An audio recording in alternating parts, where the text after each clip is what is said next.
जनपद मथुरा की नगर पंचायत नंदगांव में गौशाला के नाम पर ग्राम समाज की जमीन पर अवैध रूप से गौशाला के नाम पर हरे पेड़ काटने का मामला प्रकाश में आया है। सोमवार को नंदगांव के सभासदों एवं अन्य साथ आए महिला पुरुषों ने जिलाधिकारी के नाम शिकायती पत्र एडीएम फाइनेंस योगानंद पांडे को दिया। इसमें मांग की गई थी कि गौशाला अध्यक्ष द्वारा बोर्ड में बिना स्वीकृति के पंचायत की जमीन पर अवैध गौशाला के निर्माण के लिए हरे पेड़ों का कटान किया गया है, जो अपराध की श्रेणी में आता है। इस दौरान नंदगांव के स्थानीय निवासी व सभासद उन्होंने कहा कि हरे पेड़ काटने के मामले में वन विभाग द्वारा मुकदमा भी दर्ज किया गया है। जो जमीन गौशाला के लिए स्वीकृत कराई गई थी उसे उस स्थान पर न बनाकर गौशाला को दूसरे स्थान पर बनाया जा रहा है, जो कानूनी रूप से गलत है। इस दौरान सभासद स्थानीय लोगों ने पूरे मामले की जांच कर दोषियों के खिलाफ कार्रवाई करने की मांग की है। क्या पूरा मामला है? देखिए, अभी तो ग्रामीणों ने ज्ञापन दिया है, जिसे वो संबंधित उप जिलाधिकारी को जांच के लिए दिया गया है। जो भी जांच आख्या प्राप्त होगी तभी ये क्लियर हो पाएगा कि क्या मामला है और कौन सा पक्ष सही है।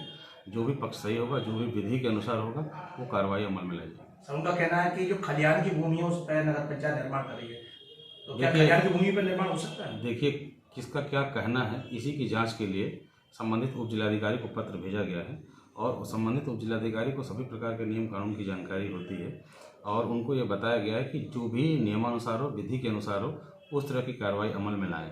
यदि इनकी बात सही होगी तो इनके अनुरूप कार्य होगा और इनकी बात गलत होगी तो जो भी विधि के अनुसार होगा वो कार्रवाई अमल में लाएंगे। सर, हमें याद है, क्या खलिहान की भूमि पर कोई निर्माण हो सकता है? खलिहान की भूमि पर निर्माण नहीं हो सकता, वो सुरक्षित लैंड होती है। ये अभी तक रहा जी। आपका शुभ नाम? दान बिहारी चौधरी। आज किस बात को लेकर यहाँ जिला मुख्यालय पे आए हो, ज्ञापन दिया, क्या है पूरा मामला? मामला यह है कि नगर पंचायत नंदगांव में बिना बोर्ड में बहुमत से प्रस्ताव किए एक गौशाला का प्रस्ताव शासन को भेजा, जिसको शासन ने गौशाला के नाम से सहर्ष स्वीकृत कर दिया कि माननीय योगी जी की सरकार है, वो गोभक्त हैं। और उसके परिप्रेक्ष्य में चेयरमैन नंदगांव ने खसरा संख्या 597 गौशाला का प्रस्ताव किया, लेकिन जो गरीब तबके के लोग हैं जिसमें उनके खलिहान रखे जाते हैं, खसरा संख्या 587 में जेसीबी से पेड़ों को जड़मूल से उखाड़ दिया और उसमें से हरे पेड़ों को कटवा दिया, जिसकी शिकायत ग्रामीणों द्वारा व हमारे क्षेत्र के पत्रकारों द्वारा वन विभाग के उच्च अधिकारियों को दी गई। उच्च अधिकारियों के आदेश पर वहाँ पे श्री राजकुमार पाठक जी, जो एसडीओ वन विभाग हैं, वो मौके पर पहुँचे। उन्होंने वहाँ जांच की और जांच उपरांत पाया कि पेड़ों को जड़मूल से उखाड़ा गया है और काटा गया है और उसके परिप्रेक्ष्य में थाना बरसाना में मुकदमा संख्या 336/2024 भी दर्ज करवाया और जिसमें चेयरमैन पति को मुख्य आरोपी भीम चौधरी को मुख्य आरोपी माना और उसमें पुलिस उसकी जांच कर रही है। उसी के परिप्रेक्ष्य में आज हम डीएम साहब के यहाँ आए, तो डीएम साहब की अनुपस्थिति में हम एडीएम साहब से मिले, क्योंकि ये हमारे नगर निकाय के प्रभारी भी हैं। हमने इनको पूरी बात अपनी बताई है कि इस तरीके से नंदगांव नगर पंचायत भगवान श्री कृष्ण की क्रीड़ा स्थली रही है, यहाँ पे पेड़ों को ना काटा जाए और ना ही गरीबों के साथ कोई अन्याय किया जाए, क्योंकि वहाँ के एक एक कड़कड़ में भगवान श्री कृष्ण बसते हैं। तो मतलब 597 का प्रस्ताव है और 87 में बनाने की कोशिश की जा रही है? कोशिश नहीं की जा रही है, वन विभाग ने एफआईआर की है, क्योंकि उन्होंने 587 में जेसीबी मशीन से पेड़ों को जड़मूल से उखाड़ा है। उसको प्रत्यक्ष में प्रमाण की जरूरत ही क्या है? आप क्या चाहते हो कि वहाँ पर नहीं होना चाहिए? मैं ये चाहता हूँ, देखो, विकास होना चाहिए, विकास करना अच्छी बात है, लेकिन जहाँ चेयरमैन ने और बोर्ड ने जो प्रस्ताव किया है जिस जगह का, उसी जगह पे गौशाला का निर्माण होना चाहिए।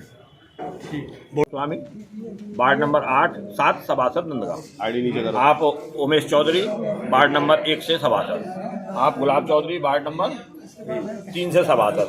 भूपेंद्र जी, ये जो मामला है, तो क्या बोर्ड में इसका काना गौशाला का प्रस्ताव हुआ है? नहीं, काना गौशाला के प्रस्ताव के विषय में चर्चा हुई थी और सब लोगों को गुमराह किया गया है। इस स्थान के बारे में कोई बात नहीं हुई। हमने बार बार पूछा, बोर्ड के सब सभासदों ने पूछा कि आप हमको स्थान नियुक्त करके बताइए कि कहाँ गौशाला बनेगी, तो वो उस चीज़ को घुमाते रहे। सड़क के किनारे एक फील्ड का पुराना मैदान है, वो गौचारण की भूमि है, उसमें भी कहा था कि वहाँ बनवाएंगे हम लोग। जिस पर पहले खेल मैदान के लिए प्रस्ताव की बात हुई थी, स्टेडियम के लिए, वहाँ वो स्टेडियम का भी प्रस्ताव नहीं गया और वहाँ की बात हुई थी कि यहाँ बनवाएंगे। आखिर तक हमको कोई बात नहीं बताई गई कहाँ बनवाना है, और अभी मैं तो यहाँ था भी नहीं, पीछे से स्वेच्छा से ये स्वेच्छाचार उन्होंने किया है। तो जिस तरह से जेसीबी चलाई है, पेड़ काटे, तो क्या एक साजिश है उनकी? ये पूरी तरीका से उनका सुनियोजित तरीका है। जो उनके संग में जो और लोग हैं उनका सुनियोजित तरीका है, एक दूसरे पे दोष प्रत्यारोप कर रहे हैं कि बोर्ड मेंबरों ने कर दिया, ये कर दिया। हम पूरी तरीका से निर्लिप्त हैं, हमारा किसी भी प्रकार से इस चीज से कोई लेना देना नहीं है, और ना हम चाहते हैं कि कोई हरे वृक्षों को काट के किसी गरीब व्यक्ति को हटा के और वहाँ गौशाला का निर्माण कराया जाए, जबकि वहाँ वास्तविकता में पहले से भी एक प्राइवेट गौशाला चल रही है, जिसको पूरा बूरे का थोक, जिस स्थान पे ये गौशाला बना रहे हैं वो पूरा थोक उस गौशाला को चला रहा है। गौशाला है हमारी? हाँ, गौशाला है, सब गरीब लोग उस गौशाला में दान भी करते हैं और उसको संगठित रूप से संचालित उसको कर रहा है, पूरा थोक और गाँव उसको संचालित कर रहा है। उसी के बराबर पैरेलल में गौशाला सरकारी बनाई जा रही है, तो जो पुरानी गौशाला चल रही है उसका क्या बनेगा? और जो कथित प्रस्ताव की बात है 597 में हुआ है और पेड़ काटे 587। हाँ, 587 में पेड़ काटे गए, इसका कोई प्रस्ताव लिखित नहीं हुआ, हमारा कोई साइन नहीं। क्या चाहते हो, क्या होना चाहिए? और अगर उन्होंने पीछे से कोई उसमें कूट रचना से अगर प्रस्ताव की संख्या बढ़ाई है तो वो जानते हैं, हम बिल्कुल निर्लिप्त हैं इसमें। क्या चाहते हो? हम चाहते हैं कि वहाँ एक गौशाला का निर्माण नहीं हो, कोई भी सामूहिक जगह जहाँ सबकी इच्छा हो, सब मिलजुल के उस गौशाला का निर्माण करें, खूब गौशाला बने। हमारा कोई गौशाला से विरोध नहीं है, गौशाला बने और भी विकास के सब कार्य हों, हमारी कोई विकास के कार्य में रुकावट नहीं है किसी प्रकार की। क्या नाम है आपका? लक्ष्य। क्या घटना हुई है, क्यों आए हो सब लोग? सब लोग जो आए था थोड़ी सी, तो हम पर जगह रह भी क्यों नहीं है। अब हमारी बुर्जी बेटोरा ठाड़े और बा में हम कहाँ दल लेंगे, कहाँ लेके चले जाएंगे, और बहुत 100 वर्ष पहले पुराने गए थे ये। अब बताओ हम कहाँ लेके चलेंगे, हम पैर परे रहे हमारे। क्या हो रहा है वहाँ? अब जेसीबी चलवा दी चेयरमैन साहब ने, और माथे सब लकड़ियाँ कटवा दी और पेड़ कटवा दिए भी हमने, छोटे छोटे से करके बड़े करे भी कटवा दिए सर। तो क्या चाहते हो आप? हम ये चाहते थे हमारे गए तो हमारे काजरिया में, और गौशाला जो माँ कितने पेड़ कटे हैं उसमें? वहाँ में कटे कम से ना 12-13 पेड़ कटे हैं बड़े बड़े से, और जो लौरे से तो गले में। धक्का किसने दिया था? हाँ जी, यही कटे। धक्का किसने दिया था? मैं धक्का मुझे ना पता जी, मेरे घूमट ना वारू, मैं समाज में हम यहाँ लियो जी, मैं ना वारू, पर मुझे ना पता ये कारो सा छुरा होते बड़ो भाले जो कर ताई हट जा तू अगारे थे बिन हटाई, पर वो पहचान में ना आए।